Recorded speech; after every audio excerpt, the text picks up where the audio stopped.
Hello everyone, সবাইকে welcome দীপার ক্লাসরুমে। আজকে আমরা সুদ আসল শিখবো। একটা অঙ্ক দিয়ে তোমাদের পুরো ফর্মুলাটা বুঝিয়ে দিই যাতে তোমরা সব অঙ্ক করতে পারো। দেখো কোয়েশ্চেনটা দেখে নাও, আমি লিখছি 10 টাকা হারে সুদে 4 বছরে সুদ আসল কত হবে। তো আমি লিখে তোমাদেরকে পুরোটা পড়ে বলছি।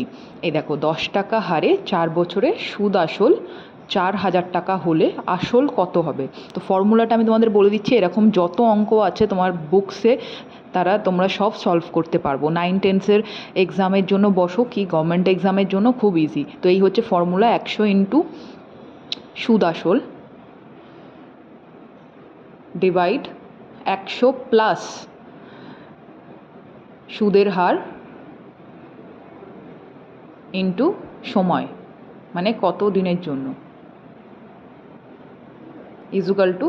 এইবার দেখো, জাস্ট ফর্মুলাতে ফেলে দিতে হবে। 100 ইন্টু সুদ আসল এখানে কত টাকা ছিল, 4,000 টাকা, আর সময় হচ্ছে 4 বছর, আর সুদের হার হচ্ছে 10 টাকা করে ছিল। তো 100 ইন্টু সুদ আসল 4,000 টাকা, ওটা বসাবো, জাস্ট ফর্মুলাতে ফেলে দেবো, তাহলেই কিন্তু ম্যাথসটা হয়ে যাবে। ডিভাইড 100 প্লাস, এটা কিন্তু ওপর নিচে কাটাকুটি তোমরা করতে পারবে না, এটা কিন্তু জাস্ট ওপরে গুণ করবে আর নিচের এটাকে প্লাস করতে হবে। এটাকে ভালো করে দেখে নিও, ঠিক আছে। আমি এই যে বছরটা বসালাম আর ওখানে সময়টা বসালাম। তাহলে কি করব, ওপরে এটা 4,000-এর সাথে 100 গুণ করব, আর নিচে 100 প্লাস 10 ইন্টু 4 মানে 40কে যোগ করব। ওপর নিচে কিন্তু কাটাকুটি করবে না, তাহলে অ্যান্সারটা পুরোটাই ভুল আসবে।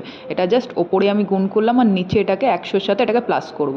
4 ইন্টু 10 করলে 40 হচ্ছে, তো নিচে হবে 140, ওপরে হচ্ছে তোমার 4 5টা শূন্য, ঠিক আছে, 4 লাখ। তো এবার এটাকে ভাগ করব সিম্পলি, মানে তুমি শূন্য শূন্য কেটে ভাগ করলে এই অ্যান্সারটা তোমার আসবে। তোমরা ভাগ করে এটাকে দেখতে পারো।